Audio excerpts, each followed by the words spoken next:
Let's call the, you ready? Yes. Okay.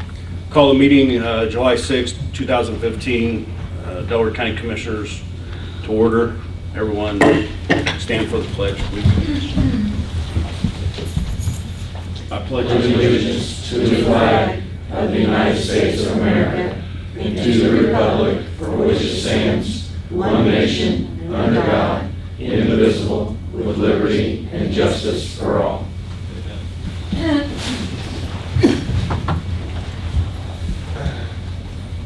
Roll call, please. Mr. Henry, Here. Mr. King, Here. Miss Reagan is absent. Mr. Murphy? Here. Okay, we have no public hearings. We have some appointments. Mr. King? Have two appointments to the Delaware County Community Corrections. They would like to have Dr. Michael Brown as their educator and David Dickerson as representative of a private correctional agency. I'd make a motion to appoint both of these to the Delaware County Community Corrections Board. I'll second it.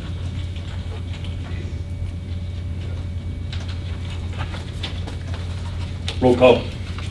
Mr. King, Yes. Mr. Henry, Yes. We also have one, we had a resignation from the Delaware County Redevelopment Commission. We need to make an appointment there. I'd recommend Tom Roberts be appointed to the Delaware County Redevelopment Commission. I'll second it.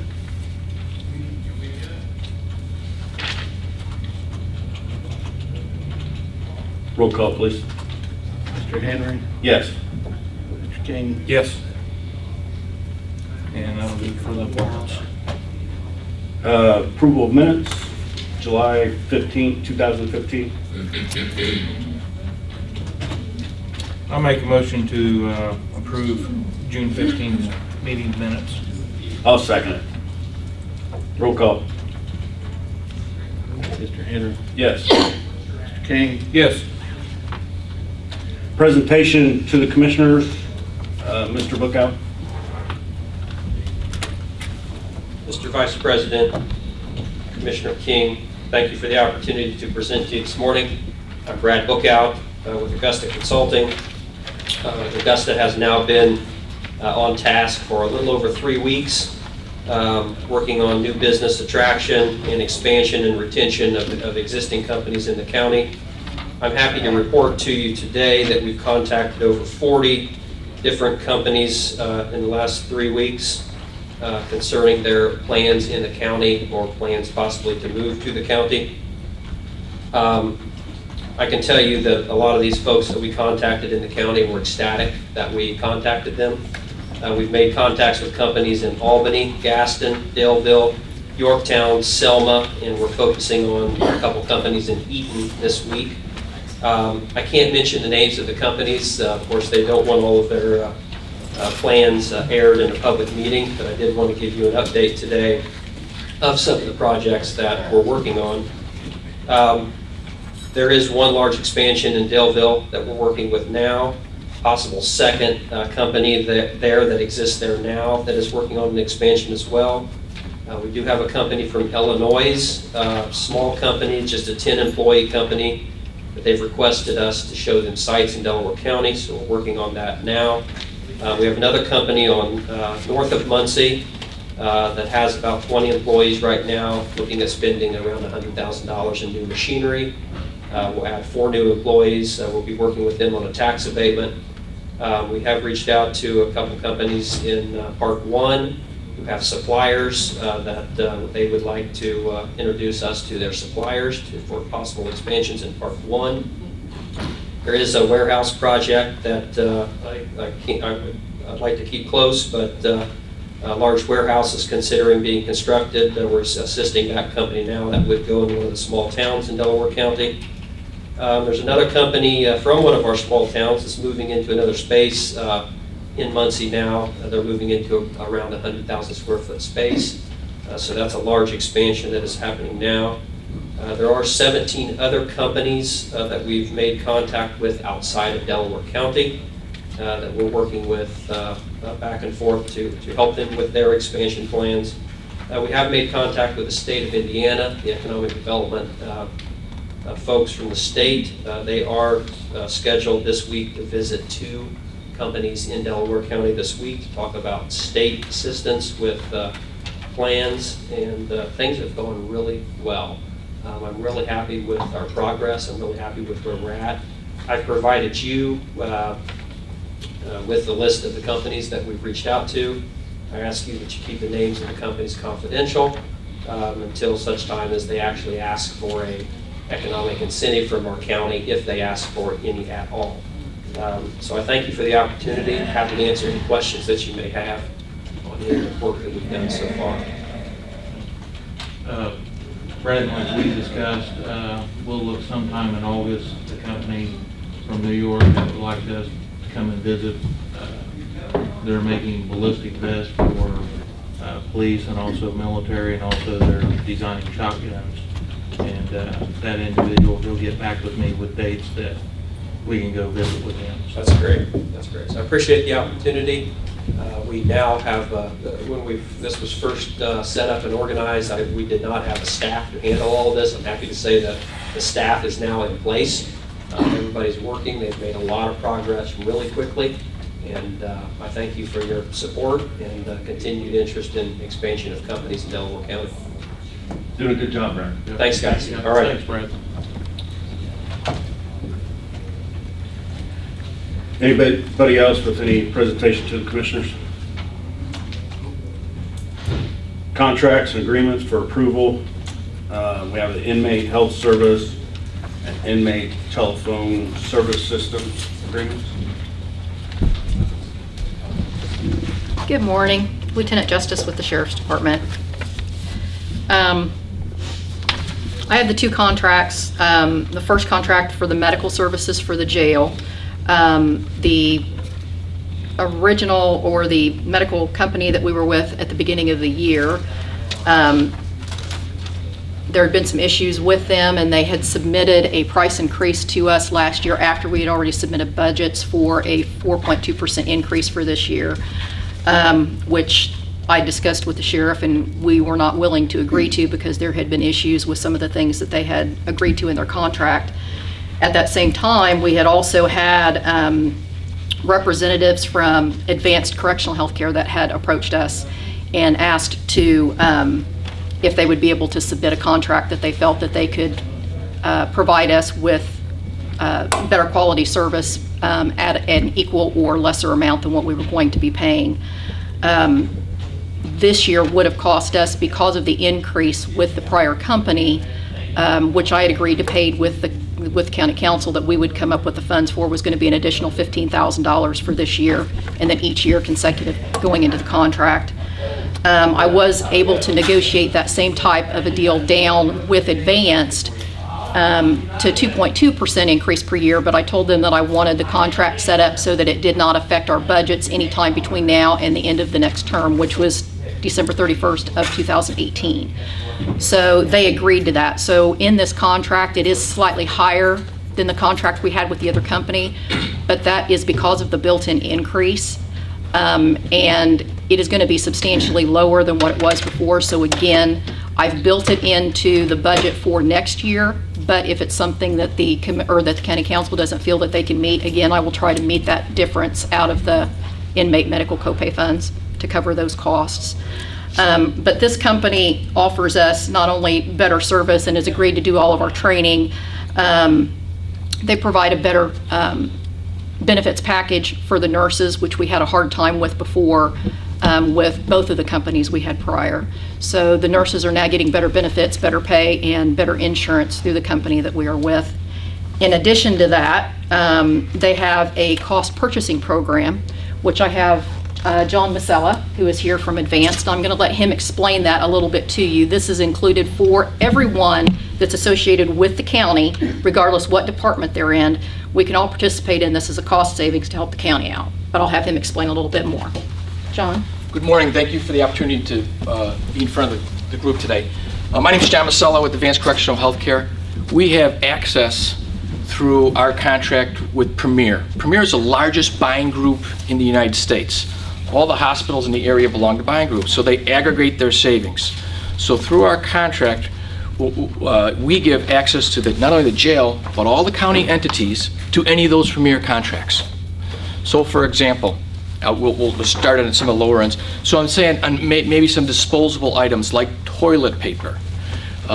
People pay, typically, we see some of our accounts paying $44 a case for toilet paper.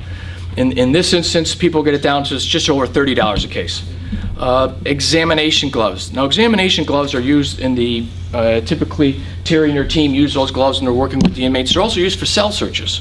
They're also used by the road drivers, the sheriff's deputies that are on the road for accidents, etc. Many people are paying $9, $10 a box for those. Through this contract, through McKesson, they can get that for as little as $6 a box. They're still getting the same quality product, but they're reducing their costs in there. Batteries. So many different departments use the batteries. We have great access to pricing for batteries. Capital equipment. I'll give you an example of a capital equipment purchase. We had a very large jail in Alabama. They had about 11, almost 1,200 inmates in that jail. They needed a new dishwasher for that jail. So it was a commercial dishwasher because they're serving a lot of meals there.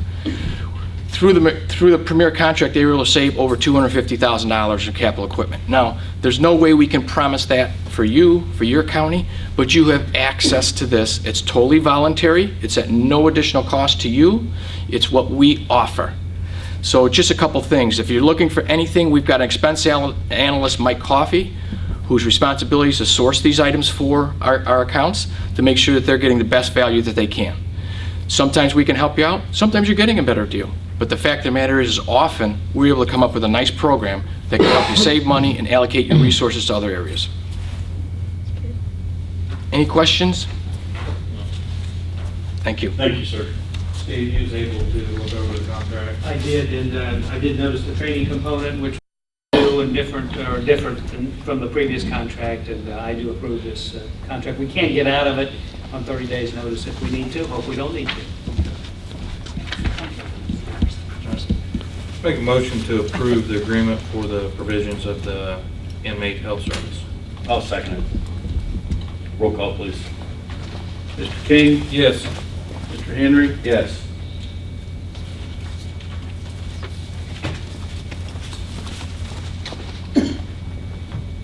Telephone service contract?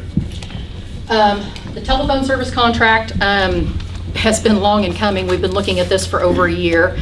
The commissioners actually had met with a representative from Amoresco who had suggested that we look at a different company that could provide us with different options that were available to the jails, such as video visitation, which is now available through different vendors at no cost to the county. And that was one of the things that Telmate was going to offer us. In addition to that, we'll still be receiving our commissions, though they will not be quite as large as what they were before. But we have, they will provide us with notepads that will be able to distribute around to the blocks so that the inmates can use them either while they're out or while they're locked down. Because of the number of inmates we have, they come out in shifts, so half of them are out like in the morning and the other half in the afternoon. But this will give us different availabilities to them where they can read books, watch movies, email back and forth to family members. They can Skype, basically, is kind of like the video visitation. And all of this is included within this contract. And then, of course, any type of new items that become available or updates, those are included in this, not to cost the county anything in the future, as they have in the past. So any type of maintenance or upgrading is all going to be free and included. It's not going to cost us anything. So. Steve, you vote this one also? I have, yes. I make a motion to approve the agreement for inmate telephone service system. I'll for the second. Delaware County Sheriff's Office. I'll second it. Thank you. Roll call, please. Mr. Henry, Yes. Mr. King, Yes. The 2013 Homeland Security Grant Program, sub-grant agreement. Good morning, Commissioners. Jason Rogers, Emergency Management Director. This is from fiscal year 13. It's a sub-grant agreement on a state project for mitigation services. This is to pay for a contractor to upgrade and update our multi-hazard mitigation plan, which we have been in contact with the vendor who constructed the plan. And what I need from you here is signatures for your approval. It's a one vendor, one expenditure of $15,000. We negotiated that price with them. They've done the same work for several other counties, and because they actually did our plan, our original plan, we were able to negotiate that down from about $20,000 to $15,000. So will be no out-of-pocket expense for emergency management or the county with regard to this grant. I'd also ask that you approve it, and if you could suspend the rules so we can get this processed and back to the state so they can forward us our grant funding. Yeah, this is agreement, all we have to do is just One time. one vote. It's not Awesome. an ordinance. Excellent.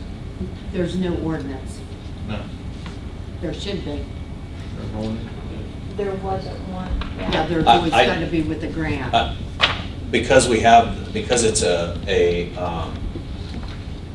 reimbursement grant, we'll pay for it out of pocket, so there's not a line that it comes into, and Okay. then they'll reimburse where we pay it out of. Oh, we're That's doing a the change, agreement. that's a new administration change from IDHS. Okay. I make a motion to approve the 2013 Homeland Security Grant Program sub-grant agreement. I'll second it. Roll call, please. Mr. King, Yes. Mr. Henry. Yes.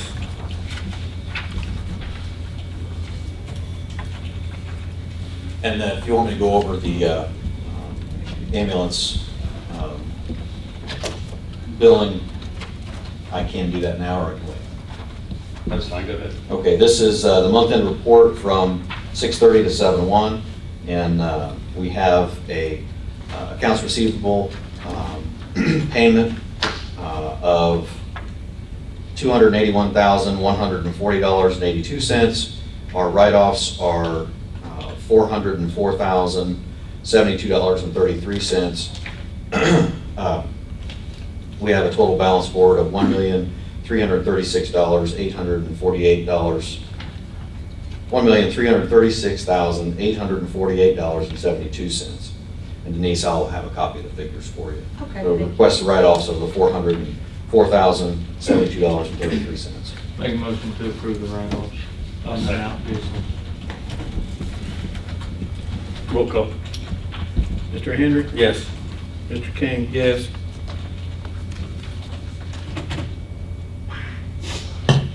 Anything else, Jason? That's it, thank you. Thank you. We have no ordinances or resolutions. Department heads or elected officials? Any comments?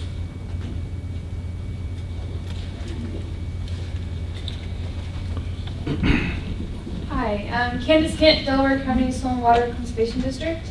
I just wanted to let you guys know that we're having a pond workshop tomorrow evening. We've had the speaker before, Jonathan Ferris, Wayne County Extension, and he's really good. We've been seeing a lot of duckweed in ponds and things like that, so I have a few flyers I'll leave out here, and we're hoping the rain stays away so we can have this, but that's what we got going on. So, thanks. Thank you.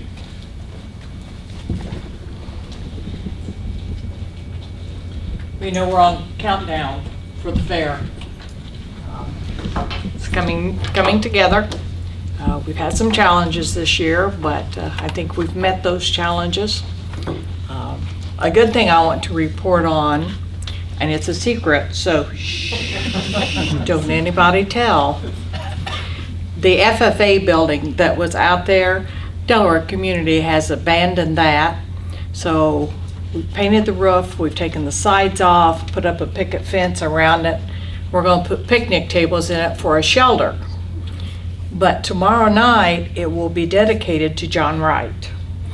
It will be the John Wright Pavilion. So we're going to do that tomorrow night about 6 o'clock, and if any of you could come, we would appreciate it. John has spent many, many years from the time he was a 4-H'er and continues. So anyway, we're going to do that tomorrow night, and I've talked to Keith, and I'm hoping we can get some good publicity over it. I was out there the 4th of July, and my goodness, the grounds were full. And then I went out yesterday, and some people clean up after themselves and some people don't. But anyway, so I'm going to have Melanie report on the grandstands, since she is the grandstand chairman, report of what's going to be going on the week of July the 20th. Melanie Marshall, Fair Board member.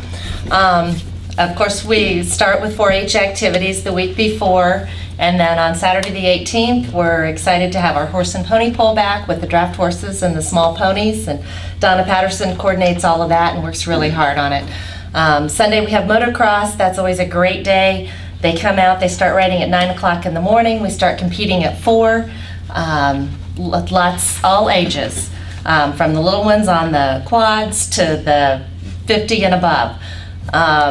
Monday then is our band contest. We're a little disappointed to only have 6 bands, but I would encourage everyone. Cowan is our only local band that's participating, so I'm excited, and they haven't had a band much of a presence, so I'm excited to have them back, and because I think they've performed here before in years past. So Tuesday night we have our truck pull. That's always a great event.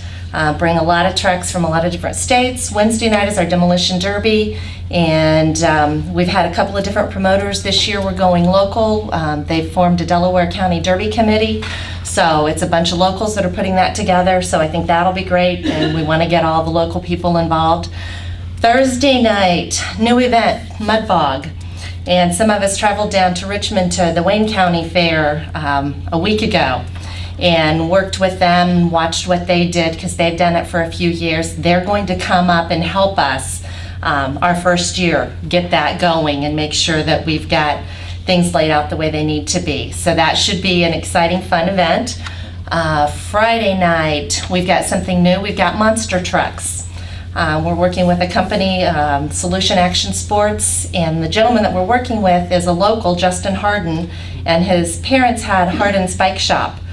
And in conjunction with the monster trucks, they are doing a freestyle motocross, and then he is also doing some demonstrations up in our free family fun area with bicycles with stunts. So that should be good all week. And then Saturday we will close out with the rodeo, and we've got a great stock contractor that comes. We've worked with them for the past 2 or 3 years. It's 3 Bar J. And they're just great to work with, and they bring a good show. So hopefully everyone will come out and support us, and it'll be a great week.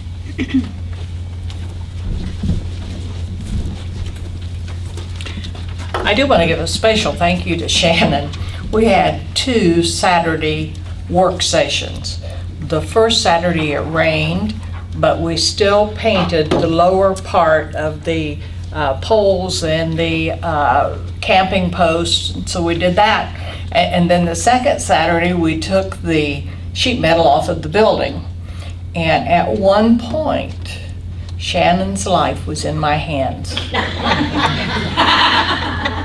That's fast. He was in the bucket of the tractor, and I was running the bucket.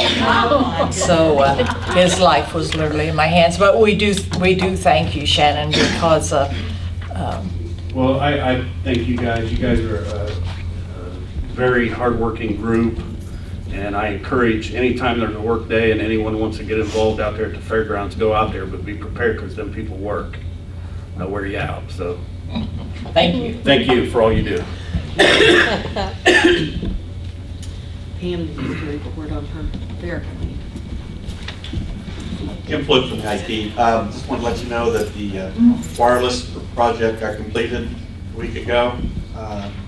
And so the Memorial Building, Heartland Building are all wireless inside.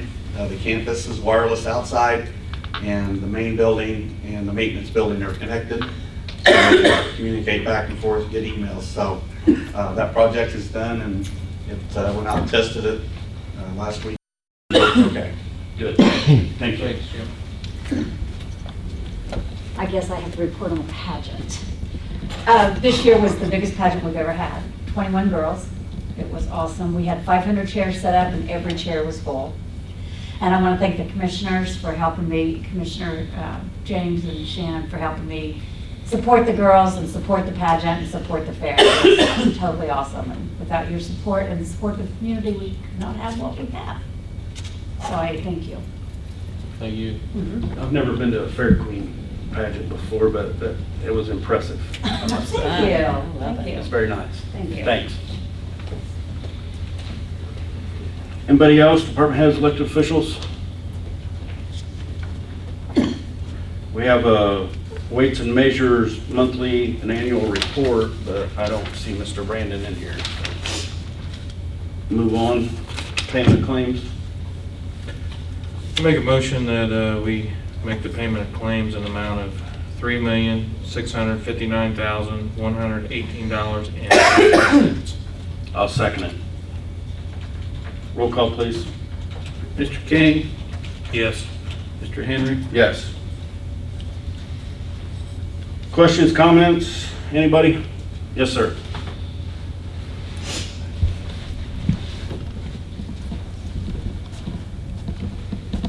I'm Bob Schreier, 7110 East Centennial, Muncie. I've been attending county commissioner meetings almost 40 years. I look as myself as a part owner of Delaware County. The county commissioners are the elected managers of the county. The county commissioners have a lot of power. For instance, one thing, they take and distribute almost $1 million every 2 weeks at their county commissioner meetings. They manage the purchase and sales of stuff for the county also. Overall, I'd say that there's two different types of managers of the county, or any business. One is a long-term manager. Generally, they're owner-operator managers that if something is making you money, you keep doing that. You try to tweak it so it makes a little more money, but you don't disregard it. And then there's also the second type of manager, which is I call term managers. And you see that a lot of times in our political arena because they're attempting to get something accomplished during their term. And so it's kind of a rapid movement is what they're attempting to do. The last meeting that you had, you started the process of selling the Delaware County Poor Farm. Over the last 40 years, there's that process has been started probably once every 10 years. For some reason or another, it always falls through with. No sale has ever been published, no sale has been attempted. I don't know why. I don't know. I know for a fact that the county was given this farm in the 1800s to support the poor people of Delaware County, and it was to never be sold. Also, there was some possibility of unmarked graves on that farm. I'm not talking just about the dozen or so people that died in the fire, but there was a lot of other people. I used to go over there. The county had some people with the last name of Lilly that managed the farm for many years way back. And as a small boy, I went with my father over there because, and he combined the oats or wheat or whatever for the county. And I visited with this Mr. Lilly and some of the inmates that they had over there. They had their own dairy herd, their own hogs, their own chickens, their own big garden and whatnot. They kept the people busy that were there. And that has all changed now.